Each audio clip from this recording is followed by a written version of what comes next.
Certainly the swiftest refugee crisis I've ever seen. Very clear memory on the 14th of July 1994, waking up in what was a fairly rudimentary hotel in Goma, very close to the Rwandan border, and hearing this noise that you couldn't quite distinguish what it was, but it was this low kind of muffled sound that just went on. And I got up, walked out onto the main road, and they were the first of what were to prove to be 1 million people over the next 3 days, just shuffling across the border in complete silence.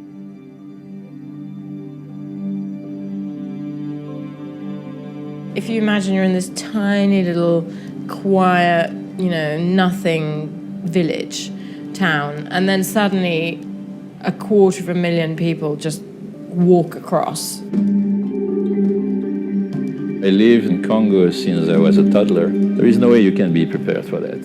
It was really an emotional tragedy that you could see people who were really stunned.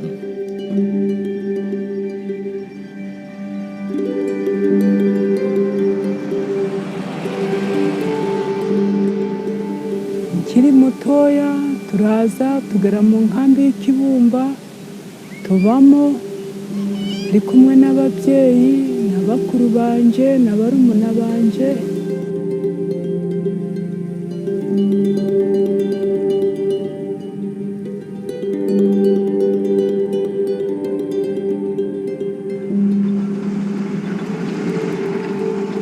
I had never seen refugees coming by cars. So on the cars they had put everything they could take with these chairs, and I saw one car carrying a bed. They were driving aid vehicles, diplomatic cars. I mean, it was like a Mad Max film. Yeah, the whole day it continued, and then you saw them going into Goma, and Goma is on the volcano, and you saw all these refugees going in the direction of the lava. And of course, the Nyiragongo volcano had decided to explode like the day or the day before. So you had this fog of just smoke, volcanic ash everywhere. You cannot imagine the chaos. Basically, it's like hell on earth. It's volcanic rock everywhere. I mean, just look at this. I just picked these rocks up. I mean, it's just totally hard. You can't dig latrines.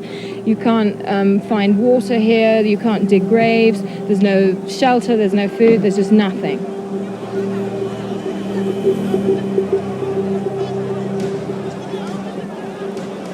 When the refugee crisis first broke, everybody and their mother flew in.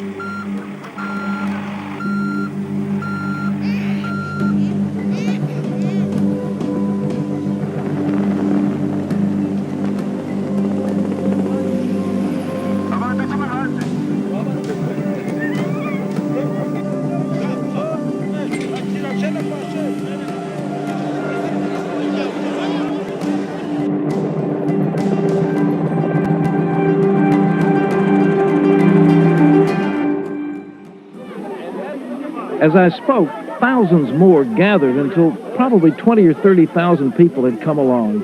Enthusiastic men, women, and little children. They were there for someone who cared about them. Everybody started going over there to help them. One of those people was Pat Robertson. Well, thank you and welcome, ladies and gentlemen, to this edition of the 700 Club. We've got a wonderful studio audience. You'll be meeting some. He was an entrepreneurial televangelist with a big audience and a huge center in Virginia Beach.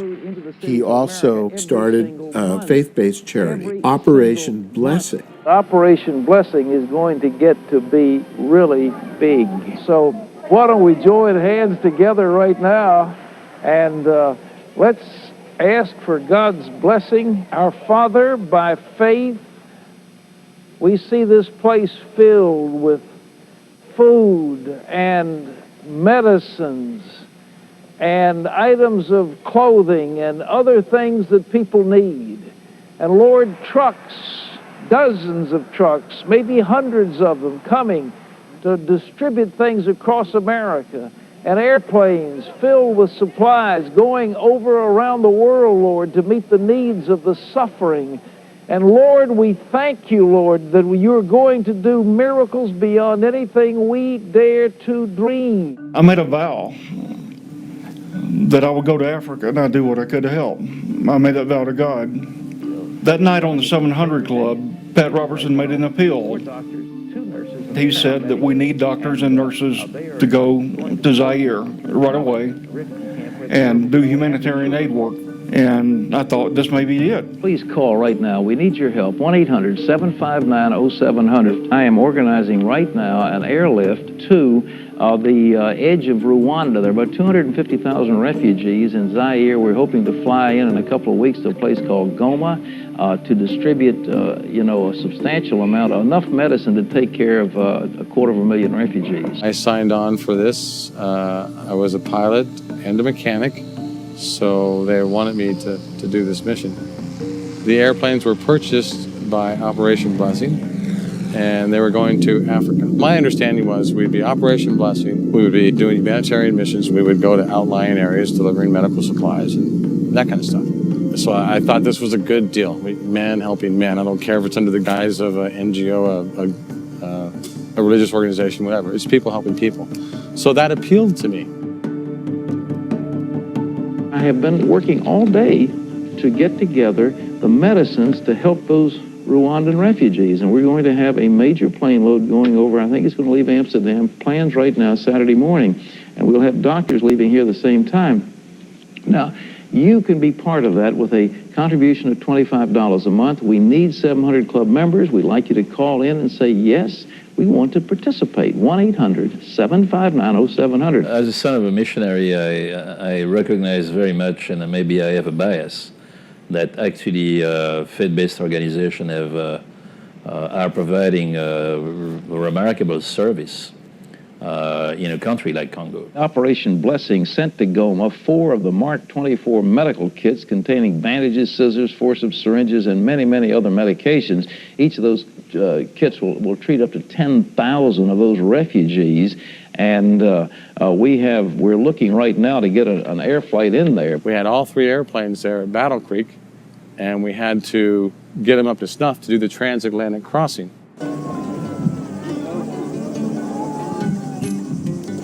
There's over 1 million people here now, and we have no food, no water, no shelter. We've got nothing. We've already seen dysentery and very serious dehydration cases coming into the tent. And because it's volcanic rock, when people are sick or they have diarrhea, it just sits there. And as there's no water, this is obviously a major sanitation problem. There's dried crap, vomit, blood everywhere. We're all inhaling it. Everybody had infections. People were staggering into these tents on their last legs, just human skeletons, their eyes sunken in their sockets, tell that they were very malnourished and dehydrated beyond belief. This area of Zaire is endemic for cholera, so we're just expecting, thousands to die.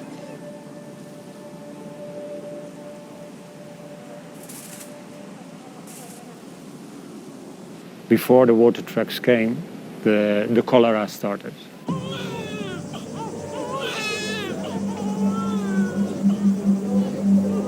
cholera cases were reported this morning. This is really a big danger because it can happen that the whole of the population of Zaire in eastern Zaire can get infected.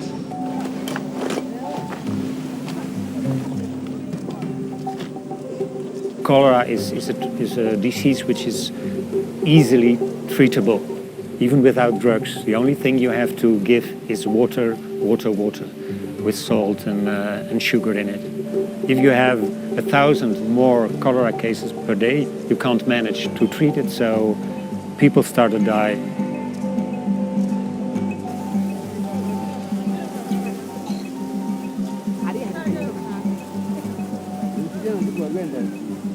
It's very urgent, and as I say, I want a team of 100 going over there because the diseases, the cholera and so forth, is spreading into the civilian population in Zaire. It does take, several $100,000 to do that, but we could probably take care of 400,000 or 500,000 people with one cargo plane load of medicine.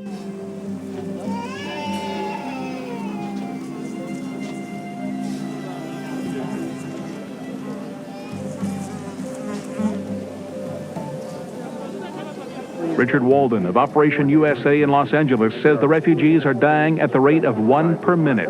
What that has done is it's made this the world's worst catastrophe currently, and perhaps for the last generation, in terms of the percentage of one country that has simply emptied out or been killed. Saturday, we sent 7 medical personnel, doctors and technicians, nurses, and so forth over there, along with a camera crew. He announced on the air that he was going to do a mission, and he was going to make sure that everyone's money was well spent by personally going on the mission with a satellite link up. We are bringing some medicine, some food, but there's a great deal more needed, and I'm sure that people in the United States will reach out to these people to help in a time of desperate need.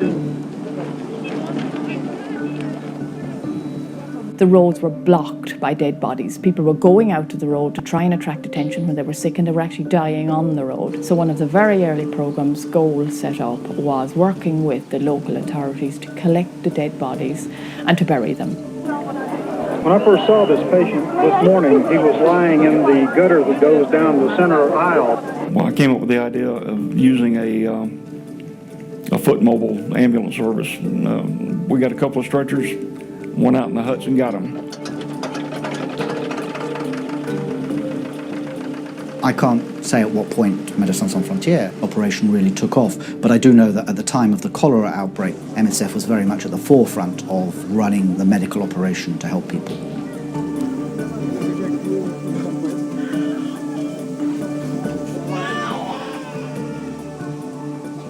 When you have a cholera epidemic, you just line people up and you have to have very strict rules about needle reuse, needle disposal. You need like a machine. You need the hospitals to be set up, you need the nurses to be deployed, you need the funding to come, and it needs to be like a military operation. I mean, at one point, I think we had 20,000 local staff. We had 58 international staff and had 2,000 local Congolese and Rwandan staff. We hired 125 people, basically. The closest I can remember, around 125 refugees as employees. There were so many people that you could treat them individually. So you had this whole rows of 20, 30 people lying under a washing line where all these bags of fluid was hanging. And this was crazy. Hundreds of people being treated at the same time. And I saw my staff, they were running from patient to patient to keep them alive. And luckily many patients we kept alive, and after 3-4 days of treatment they survived the cholera, but that was terrible. One of the images I see now in front of me, there was a mother in a very bad condition, and as there was no stands to hold the bags, we had to ask one of her children, who was only 4 or 5, to stay next to her mother, who was dying from cholera, and keep up the bag. So it was with the little brother was even smaller, 3. So when she got tired with the bags, he gave it to her little brother to keep their mother alive. It was a terrible story. In a few weeks' time, there were 40,000 people who died of cholera. 40,000 deaths. The disaster was just too big to deal with. We've sent people up to Goma in Zaire to help those Rwandans. We have teams up there. We've sent medical teams into El Salvador and Guatemala and the Ukraine and Romania. We're going to Romania in very shortly. There's the medical strike force out in Goma with those people, and now we've got a little small plane. We're doing a shuttle down to Bukavu so that we can take doctors and medicine back and forth from Goma to Bukavu, which is Bukavu's now as bad as Goma was. There may be who knows how many. I was going to say 1 million refugees, but they say it's terrible down there, and that's a new one. But we're out there, so we're doing what God says, and God's going to bless us what He says. And don't be surprised at the blessing, because He's going to bless mightily, and He'll bless you mightily beyond anything you can dream. But you must be obedient to what He says. So please go to your phones. You can participate in Operation Blessing. We bless them, He blesses us. I first spotted Operation Blessing because there were 2 guys holding a stretcher with a patient on it who presumably had something like cholera, was being taken off to the MSF treatment centre. And running next to them was a guy who was reading the Bible to him. And that catches your eye. Ils avaient une équipe qui était là pour prêcher les gens. Prêcher surtout les malades qu'on est en train de transporter jusque dans la tente pour qu'ils soient soignés. Bon, ils accompagnaient avec des paroles de Dieu. They came without any resources, or they had one tent, Bibles. Les gens commençaient à refuser la Bible. Ils disaient non, nous, ce que nous voulons, c'est la nourriture. C'est le médicament. Ah non. Et Opération Blessing lui disait que ça, ce n'est pas notre mission. Il y a d'autres qui s'occupent des médicaments. Il y a d'autres qui s'occupent d'autres choses, de la nourriture. I want to send 100 doctors. We want to charter a 727 airplane with 100 doctors directly into Goma. It'll be the largest contingent of doctors, I believe, on the field. And given the nature of Pat Robertson, his profile in the United States, his television station, the assumption was that he would be able to raise rather a large amount of money on the back of this crisis that should really caught international attention. But when you looked on the ground in Goma, you didn't see the result of a large amount of money being spent. We are going to be sending, Lord willing, Friday night, another medical team back into Zaire, and they will be the advance party for, we hope, as many as 1,000 doctors. Operation Blessing, several weeks into the operation, decided not to send any more medical teams. They began asking me, can we haul 1,000-pound dredge over? I didn't know what the dredging deal was about. And there was a sense that there was an ulterior motive to being there, whether it was financial, whether it was religious, but it wasn't primarily medical. I think that was the sense one got. The more I wrote about it, the more sources came forward. I learned that he had airplanes over there that were presumably sent over there for his charity, Operation Blessing. In fact, he mentioned the airplane several times when he was talking about this operation on the 700 Club. Operation Blessing has so-called caribous, which are short-haul airplanes that can get into about a 1,300-foot runway with 7,000 pounds of people or equipment. These were Vietnam-era cargo planes that were known for their ability to take off and land in a very short span. Robertson bought these planes from Union Flights, and the Union Flights people were left with the impression that they were to be used for humanitarian purposes.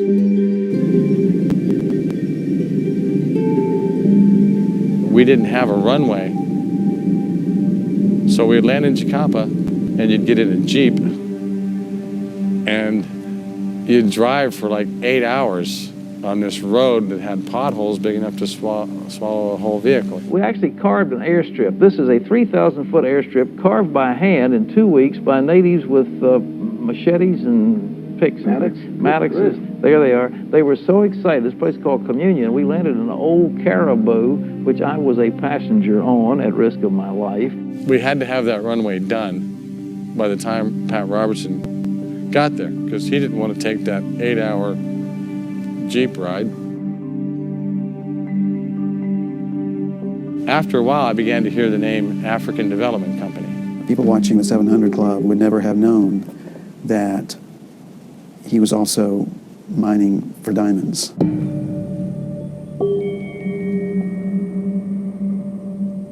ADC was a for-profit company. The purpose of it was to explore and take mineral resources from Zaire.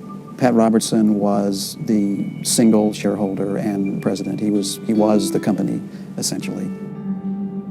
ADC was chartered in Bermuda, a well-known tax haven.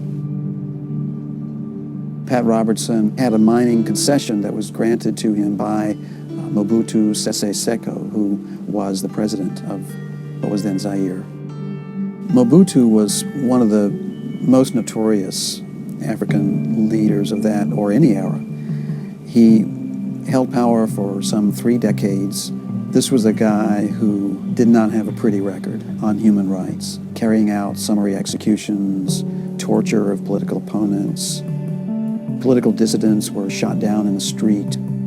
It was really a brutal regime. He had been subjected to sanctions by the United Nations and the United States. He wasn't even allowed to travel to this country because of his human rights record. So he was looking for friends, and one of the friends he found was Pat Robertson. To get a diamond concession out of the autocratic leader of a country and not have to promise something in return would be highly unusual. Pat Robertson, over the course of the next few years, actually lobbied to have the sanctions against Mobutu removed. As Robertson got his operation up and running, he brought in his own team and his own equipment. In July of 1994, I was hired by African Development Company. I talked to Pat Robertson twice on the phone. He was looking for someone to go to Zaire and set up an alluvial mining operation. This means it's material that has moved from one place to another, usually via a river. And you basically go in with a dredge, which is a large underwater vacuum cleaner. It will vacuum all the material up. It will go through a processing machine to collect the values, whether it's diamonds or gold. Pat Robertson contacted me, and in a very short, brief conversation, had asked me, if I was willing to come to Africa and do the work. We discussed a price, and I was off. We went out to Van Nuys Airport and met the planes that he had bought. And at that time, we loaded the dredges up, and they were sent off. About a month later, I was flown over to Zaire. They had also ordered 4 to 6 more of the dredges, the 8-inch commercial dredges, so they were getting ready to expand, and it did look like this was going to be a long-term project. African Development Company was actually, the operational center of it was in Kinshasa, the capital, but the mining site was out in a remote village called Kamonia. That's the local pastor. He's also a member of parliament, and the whole village came out because they were so thrilled to have a little airport. To be able to work in Zaire, you have to have an African partner. You can't just come in and set up shop. No one can. You have to have an African partner. Pastor Cocngo helped set that up with Pat Robertson, or African Development Company. Nous avons signé des accords quand nous sommes venus pour travailler avec lui dans la DC. J'étais son associé à 25% et son groupe avait 75%. Alors je suis venu étant député dans mon pays. Nous avons eu tous les privilèges, nous avons eu beaucoup de concessions.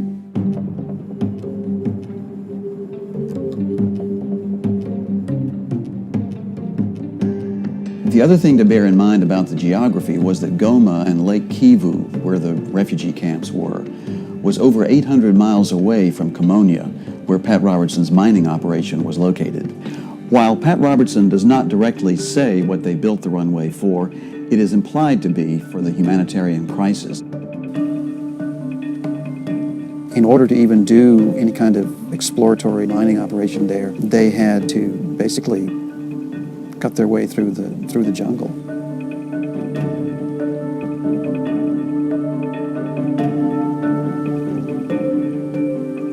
There were a couple of ex-Navy SEALs. I think one of them was in charge of security, and one of them was sort of the project manager on site at the mining site. I don't know what their long-term motivation was. It seemed like they wanted to bring in Navy SEALs to take over the operation. And Pat Robertson once told me that the Navy SEALs were probably the toughest men in the world.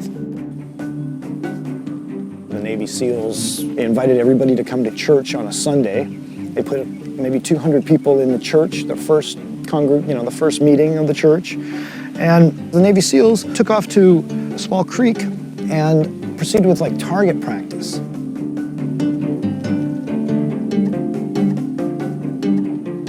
I got angry and told these guys, when you fire your weapons off, the whole congregation is jumping in unison. They believe the Angolans are going to come in and invade them at any time, and you're scaring the hell out of everybody. And it was like they didn't really care. It was pretty much okay. Next shot.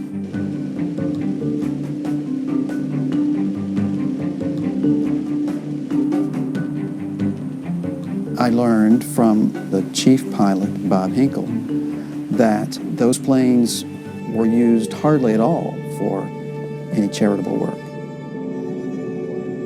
Of roughly 40 flights that he flew during his months over there, one or at most two could be construed as humanitarian. All the rest were commercial, that is,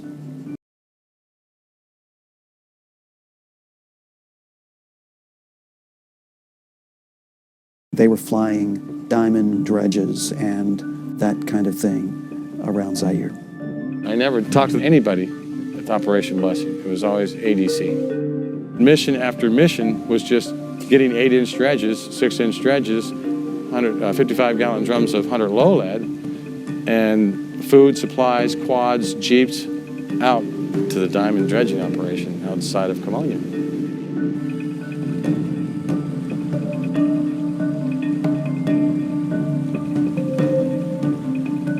We could probably take care of 400,000 or 500,000 people with one cargo plane load of medicine. You might want to help us with this because when you get out of there, it's one of the great human tragedies, and just a little bit of money, $100 or $200 or whatever, would make a huge difference. They brought me a quad runner. I had a motorcycle, a pickup. So we had whatever we needed. There was no lack of anything. We're bringing in a couple of short-range STOL aircraft that can get directly into those camps, but the situation is still very crucial, and our personnel are making a difference. They're saving lives every day. I saw a lot of UN aircraft, and they were just unloading water and medical supplies, and we open our doors, and we don't unload anything because we have 55-gallon barrels of fuel and 8-inch dredges, and we can't unload that. We're not doing anything for those people.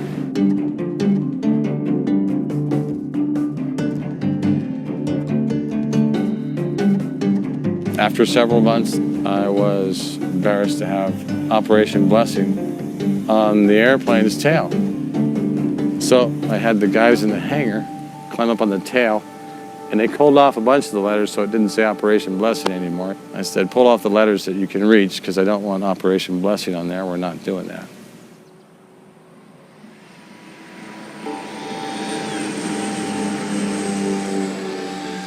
We've had several pilots killed out there. Pilots fly into a situation, and if they make the slightest wrong move, then they get shot. Pat Robertson flying around mostly for activities that would be considered exploiting the people could jeopardize all of our work, and especially the safety of the pilots. My father was the pastor at the International Protestant Church at the time, and part of his job was going around talking to people, of course, and he heard a lot more about what Pat was doing than I did, and he got upset about it enough that he preached on it one Sunday and basically said that he didn't think it was appropriate for churches to be involved in diamond trade, exploiting people at the same time they were trying to help them. And he felt it would have repercussions on all the mission work out there if people thought that we were there for the diamonds and not for the humanitarian work that we were doing.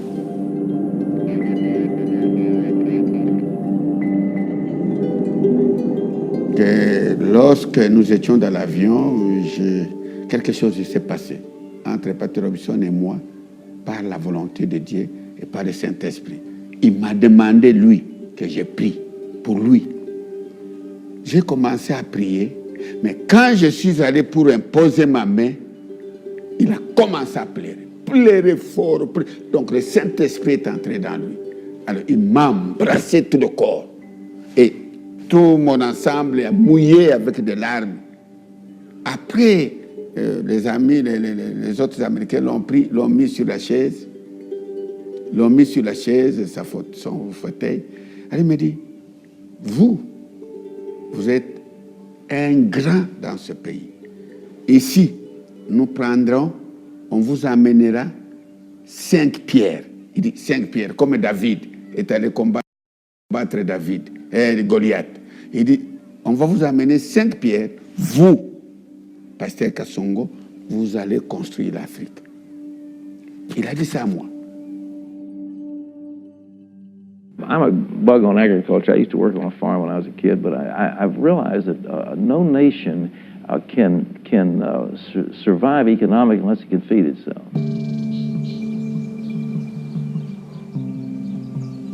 A couple of years ago, I thought, why don't we start a farm? And they made land available. And said, let's get some equipment over there and do a major farm. We were supposed to pay a huge import tax on dredging, mining equipment. But they told the inspectors that it was for the Operation Blessing Farm, and it was to clear the water out of the land so they could farm it and thereby get out of the taxes. I had to go meet with the president of the country, and our camera crew went up to look at the farm, and here's what we saw. It was harvest time at Dumi Farm, which is Operation Blessing's tremendous feeding station over in Zaire. This farm, which encompasses 100,000 acres, has about 2,000 acres in corn, but it seems to stretch to infinity as the golden grain is cascading into the hopper cars to feed thousands of hungry people in this nation. They came in with all this American equipment and American seed, and of course American seed doesn't grow very well there because it has a different day length, so the corn didn't mature. Il ignorait le conseil des gens pour le conseil des saisons pour la culture. Pour cultiver, vraiment ignorer les conseils des gens. Donc vraiment avec ça, on n'était pas content parce que l'opération bénédiction n'était pas en confiance avec la population. Everything coming from the outside with containers and containers of American farm equipment.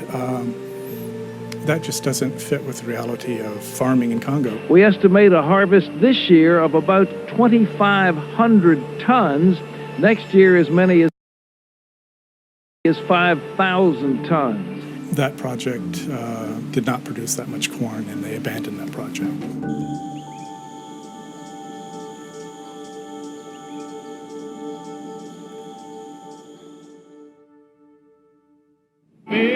Tous mes péchés, il mourit à ma place pour que j'aime. Christianity is spreading twice as fast as the population all over the world. And at the present rate, by the end of this decade, we will have claimed Africa for Jesus Christ.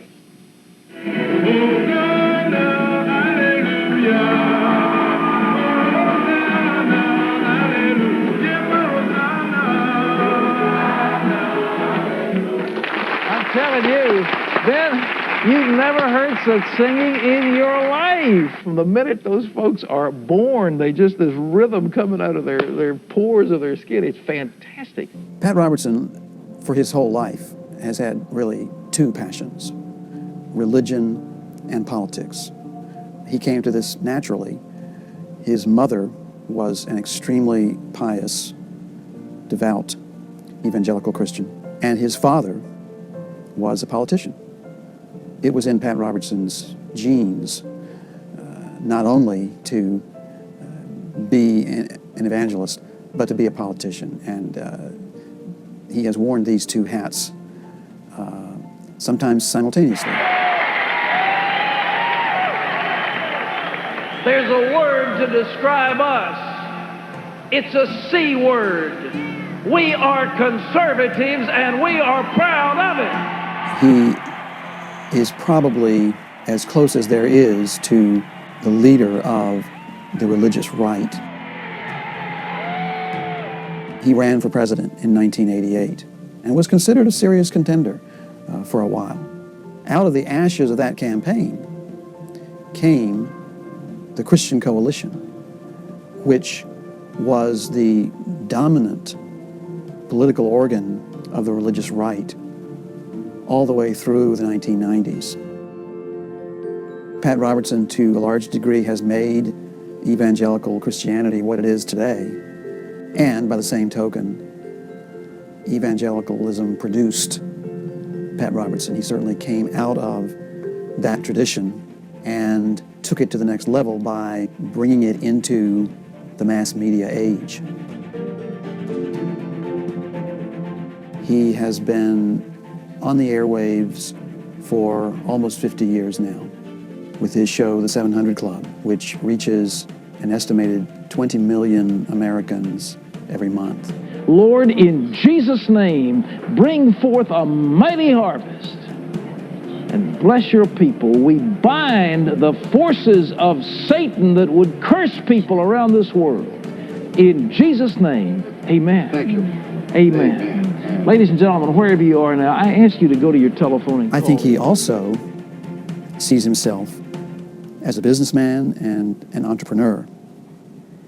And so he is also motivated by the profit motive. And here's some pledges that have come in, ladies and gentlemen. Here is $100 from Orlando, Florida. Also from Newport News, Virginia, here's $100. Denton, Texas, $250. Cumberland, Maine, $250. It looks like $1,000. I'd injured my back and I heard it snap. And I was in an awful pain with sciatic and back problem. Was laid up for 9 months. And I was listening to Pat Robertson saying that on TV that the Lord would heal you, back problems and other things, if you'd give jewelry or money to his organization. You just put your hand on the small of your back, whatever you can reach. In the name of Jesus, your back is straightening out. That spinal column is straightening. So I called up and I said I would give my wedding rings. Somebody came. He sent somebody to my house, they got my wedding rings, and took them. That was the end I've heard of them. In America, there's a donor pool of about 5 to 6 million people. 60% of the donor pool, 60-some percent, are elderly, mostly elderly women. 30-some percentage are what we call a desperation pool. They've tried everything, and they haven't been healed or whatever the issue was. That was the most money I had. When we first formed Trinity Foundation, I really thought that anybody that would give money to these guys was an idiot, and they deserved what they got. And then I started meeting the victims, and it totally changed my life. Because the victims were from every possible area of life. They were rich, they were poor, but they all were in a position of desperate need. This is one of the worst kinds of things that happens so often in the field of religion, is that leaders who are out of control, who are motivated by ego more than by genuine charitable interests, are actually using other people's need to feel that they are doing something important for others to amass their own wealth or power. And Pat Robertson has done this in the past. Well, I just felt betrayed by him. That's all I know. And I realized that by reading the Bible that wasn't the way God heals. He don't require payment for healing. The tragedy is still there for the so-called innocent victims of all this killing, and we've sent another contingent of doctors left over this last weekend, Saturday I believe it was. They took off again. We have a major medical presence to help those people, and we would ask the prayers of our people for them, not only for the disease, which was the problem before, but now some aid workers in Zaire are beginning to worry as much about their own safety as that of the refugees. There was a lot of violence in the camps and a lot of rape in the camps, especially in the beginning.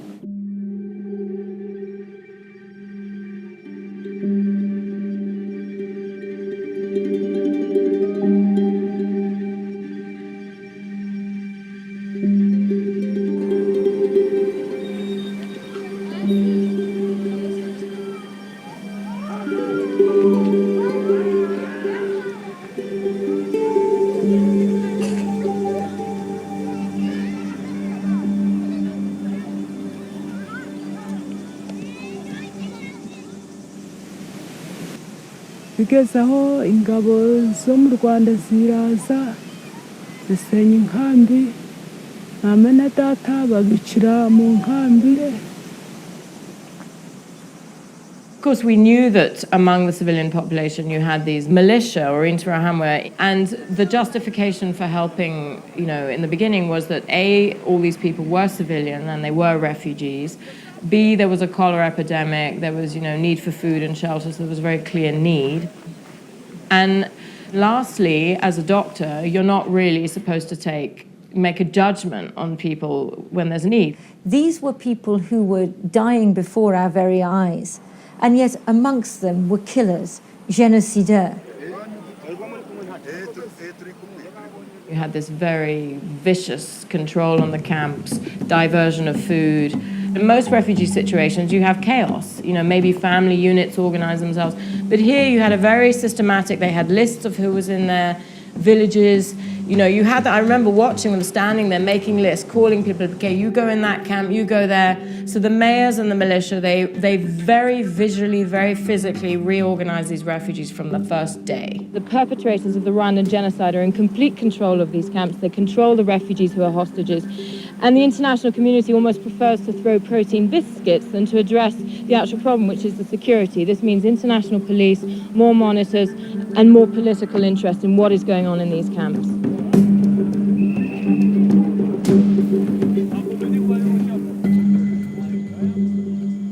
Vous êtes encore armé? Non. À l'entrée au Zaïre, autour du 17 juillet de cette année, nous avons remis toutes les armes aux autorités zaïroises. Bagosora was the person that came up with a lot of the lists of who was to be killed. He organized the hate radio, he organized the Interahamwe, he organized the weapons that were to be used, and he was considered the mastermind of the genocide by the Rwandans and the international community.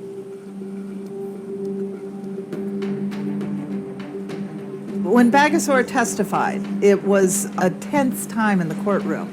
And at one point he turned and he started talking about an order to kill someone. And he looked directly at me. And it was evident to everyone in the courtroom that he was talking about an order to kill me. And it was very chilling. It was something that I will never forget. It has taken 7 years for an international court to convict him, but finally, Thaneste Bagosora, the man with the blood of 800,000 Rwandans on his hands, will pay the price for his butchery. Colonel Bagosora is therefore guilty of genocide, crimes against humanity, and war crimes. We went to a military base where I boarded a small single-engine helicopter I may add with some trepidation, flown by a Rwandan lieutenant. That's him. That's Colonel Bagosora. You can see him right there. That's Colonel Bagosora. Pat Robertson was dealing with Bagosora because Bagosora was the real power in the land. Certainly, the rest of the world by that point knew that Bagosora was the man in charge of the genocide. Here live about 100,000 of the Rwandan refugees. We estimate between 200,000 and 300,000 people are dead, and these are the survivors. They're happy and in good spirits. They're wonderful people, and they cheered me on my arrival. I don't know anything about Pat Robertson, but if someone was coming into the Congo to help refugees, they would have to acquaint themselves with the factual scenario on the ground. Anybody who looked at the factual scenario on the ground would know that Bagosora was in charge. At that point, to be dealing with Bagosora, a man who was up to his eyeballs in blood, who had the deaths of hundreds of thousands of people on his hands, and not know what he was doing and who he was dealing with, borders on criminal irresponsibility. The problem with Zaire is the place is just crawling with diamonds. Everywhere you look is diamonds. This one little pastor went out and he stuck a bucket in the ground up north someplace or other. He came back $23,000 worth of diamonds. I mean, you know, that's not bad for a day's work. And but I can be packed. Yeah.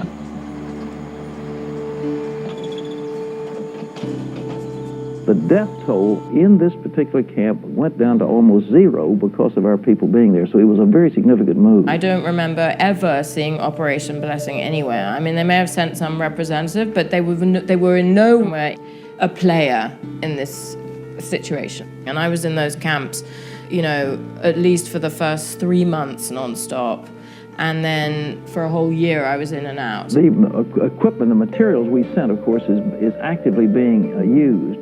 And it was very needed. It was the most important first medical shipment on the scene, ahead of everything. He wasn't in the first 50 groups that got there.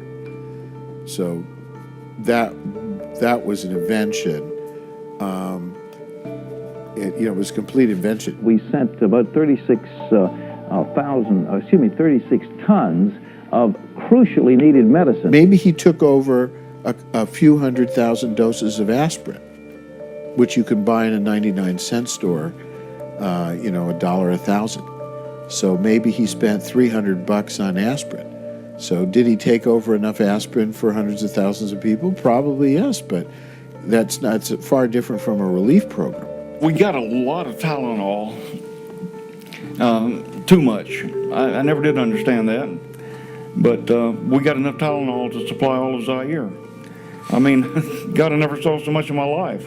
We as journalists became very suspicious of them because they had their own TV crews, they were constantly broadcasting from the refugee camps. They seemed to be much more concerned with their own publicity than with actually curing the people who were dying. Anyone can turn up with a camera and stand with a refugee camp in the back, and then you give this emotional, impassioned speech. You pick up a child. You know, there's always some miserable-looking cholera victim or malaria victim that you can pick up if you want. And who's going to know the difference?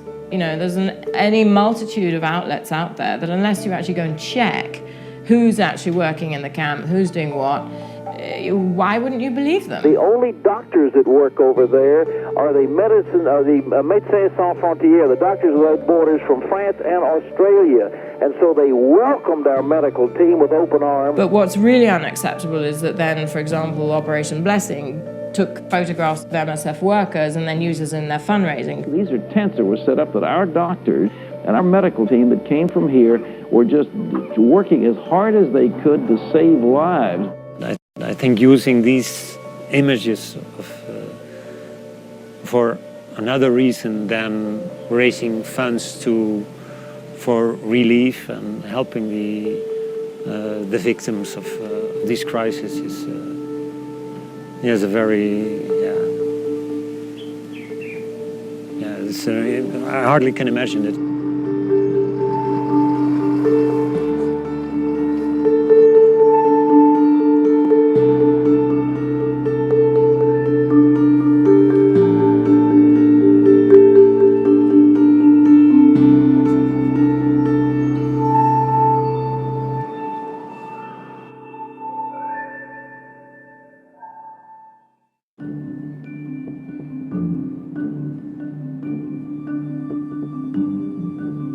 After my story appeared in the newspaper, a Virginia state senator started raising questions about Pat Robertson's activities here.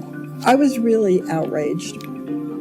There were so many parts of this that bothered me. First of all, Pat Robertson was a Virginian. The Christian Broadcasting Network is a Virginia corporation. Operation Blessing is getting tax relief from the citizens of Virginia. So I was really upset, and I stewed about it for a number of days, and then decided we needed to have an investigation and find out what was really going on. Senator Howell went to the state attorney general and requested an investigation. The attorney general referred the matter to the Office of Consumer Affairs. I think the Office of Consumer Affairs did a really good report. What they were upset about and concerned about was his repeated claims that he was using these airplanes to ferry doctors and supplies, and there was no evidence that that had ever happened. Gentlemen, we have just sent our 5th hospital team into Goma. The OCA report found evidence that Operation Blessing violated the law on 3 counts. Get around efficiently is by air. 1, misrepresenting in September 1994 that OBI was ferrying doctors and medicines in the Caribou aircraft. Operation Blessing has 2 so-called caribous, which are short-haul airplanes that can get into about a 1,300-foot runway with 7,000 pounds of people or equipment. 2, misrepresenting in December 1994 that OBI has carved an airstrip to assist natives when the airstrip was for the benefit of ADC's mining operation. We actually carved an airstrip. This is a 3,000-foot airstrip carved by hand in 2 weeks by natives with machetes and picks. Mattocks. There they are. And 3, misrepresenting in July 1994 that OBI needed funds to expand its farming operations and that the soil was so rich that anything planted would grow, when in fact, the farm venture failed in 1995 due to poor soil conditions. The soil is unbelievable. You stick anything in the ground and it grows, and you put a shovel in it and it starts sprouting. Yes, he did make false statements on television about what these planes were up to. And this was, if proven, this was evidence that he had violated the law. Were the public solicitations to generate contributions to the Rwandan relief effort and to OBI fraudulent or deceptive? Yes, Pat Robertson made material claims via television appeals regarding the relief efforts. These statements are refuted by the evidence in this case. Ladies and gentlemen, if you share our excitement, and I know you do, I want you to call in. It's a toll-free number, 1-800-759, and we're saying, look, we want $100 per person, but maybe you would say, well, that's not enough. I want to give 1,000 or 5,000 or 10,000, or maybe my company wants to make a contribution, or maybe I know some in the corporation where I work, they would like to get involved. This is the kind of thing that appeals to everybody. The new governor was James Gilmore, who had initiated the investigation. He had received a lot of money from Robertson, $50,000 in direct funds. And the new Attorney General, Mark Earley, also was very dependent on the support of the Robertson forces, and he'd also gotten substantial funds. I think it was $35,000 for the campaign. In those days, those were big amounts of money. The consumer affairs people can't prosecute, so they had to hand their report over to the Attorney General's office. The response from the Attorney General was to whitewash the whole report and call it an unfortunate blemish on an otherwise wonderful organization. And in the end, the decision was not to prosecute. The Attorney General at the time, Mark Earley, had received his largest contribution from Pat Robertson. But his office assured me that that had no effect on the decision not to prosecute Mr. Robertson. Mr. Robertson did not like my reporting. He took several opportunities over the course of it to let me know that. He demanded and got an audience with the publisher of the Virginian Pilot. He wrote an op-ed column which we published, And ultimately, after I reported the findings of the state investigation, he actually called a press conference out in front of CBN headquarters and demanded that I be fired and that the Virginian pilot run a retraction of my story. I cannot allow my employees to be subject to this kind of abuse any longer, nor can I allow the Virginian pilot to destroy one of the most worthwhile public charities in the nation. To their credit, the editors and publisher of the Virginian Pilot stood up to him and said, sorry, this is what newspapers do. And here is the headline that they had above the fold: Robertson misled donors. Consumer officials wanted to prosecute. Was Pat Robertson above the law? I'd like to think he isn't, but a decade ago in Virginia, yes, he was. And he was above the law because of political influence. You know, people somehow think that money is evil and that business isn't appropriate, but God seemingly has control of all of human activity, and he does need resources, money, in order to do the Christian missionary thing. This business of televangelism is a $3.5 billion a year business, untaxed, unregulated. There's more fraud committed in America in the name of God than any other kind of fraud.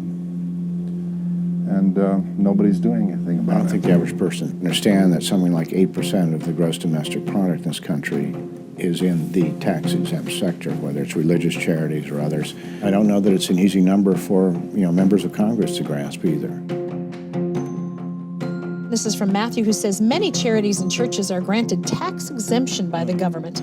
I know Jesus taught that individuals should pay tax, but does the Bible say anything about churches? Yes, we're supposed to pay taxes, but at the same time, God owns it all, and you don't tax God. The church is God's instrument. It's not man's instrument. So no, the churches don't owe tax money because it belongs to God. Here's what I believe God would want the televangelists to do.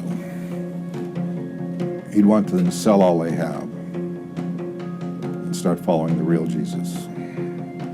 Stop conning people in the name of God. The least regulated of all of the organizations that work in so-called development assistance are the religious, the so-called faith-based organizations. They answer to no one. When I looked into the Operation Blessing financials, I basically did what anybody else could do, which is to look at the publicly available IRS documents, the 990 forms, and I found out that lots of things that Operation Blessing was doing in the world were not exactly responding to the total real needs of people.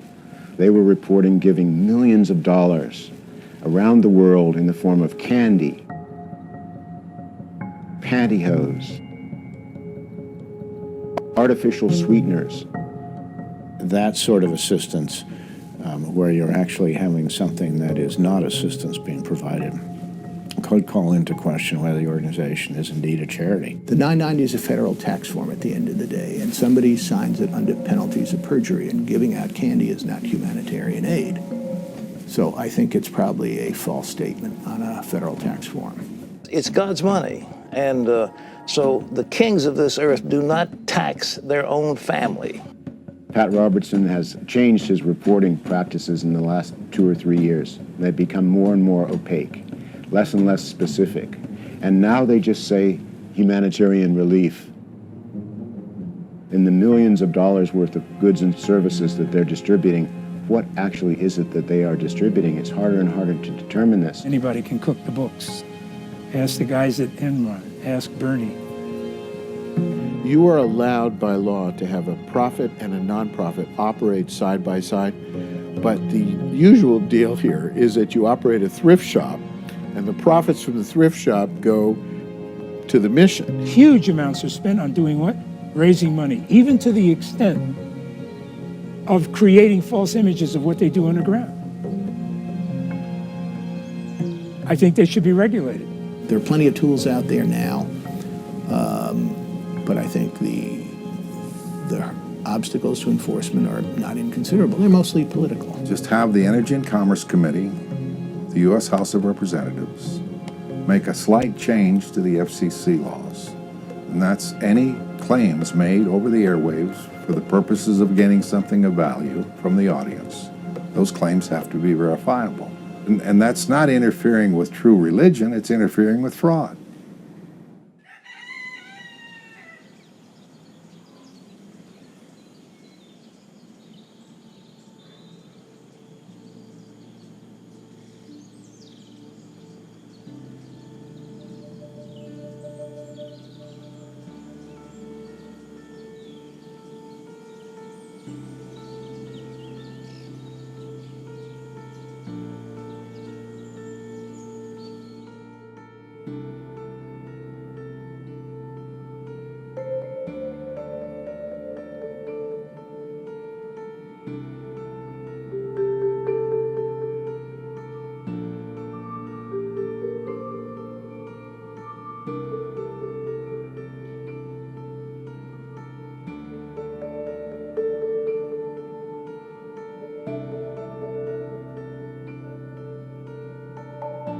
Chez nous au plateau, nous avons d'abord des problèmes.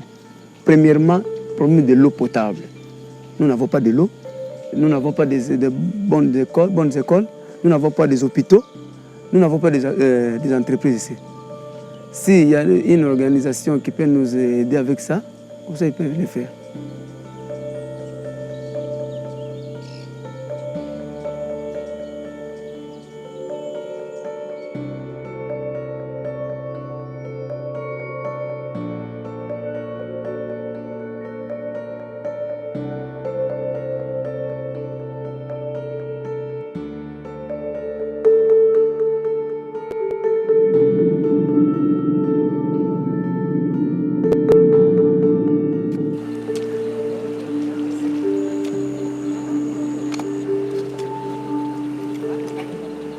Ils sont basés seulement sur l'exploitation du diamant. Mais en partie, la population locale, les petits peuples, n'a pas vraiment bénéficié du tout de ça. Donc c'est ça le grand problème.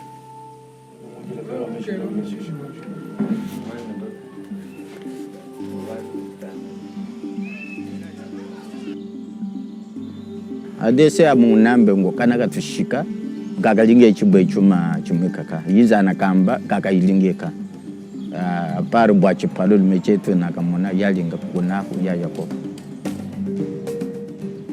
Beaucoup de promesses. Moi, j'ai beaucoup de concessions.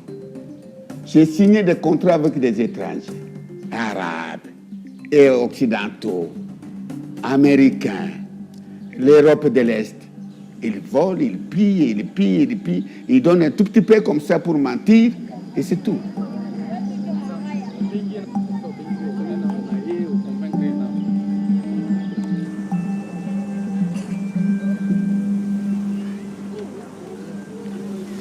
Kugeza uyu munsi nahunze kiri mutoya turaza tugera mu nkambi y'Ikibumba. Icyo gihe aba yaraje akurikira inyungu ze, ntabwo aba yaraje agambiriye kwita ku mpunzi, umujura, umwicanyi.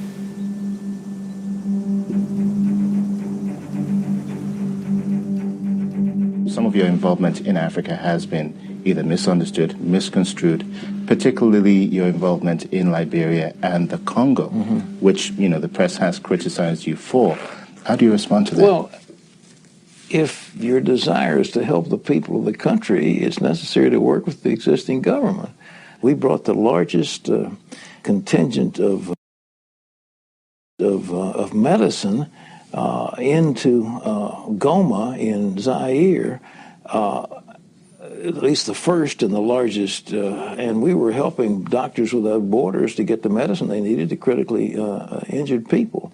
But the press doesn't report that. They want to report on the fact that I had a little muddy strip of water full up with cobras where we were trying to scrape up a few diamonds, and I was in association with a pastor down there, and we didn't get anything except trouble.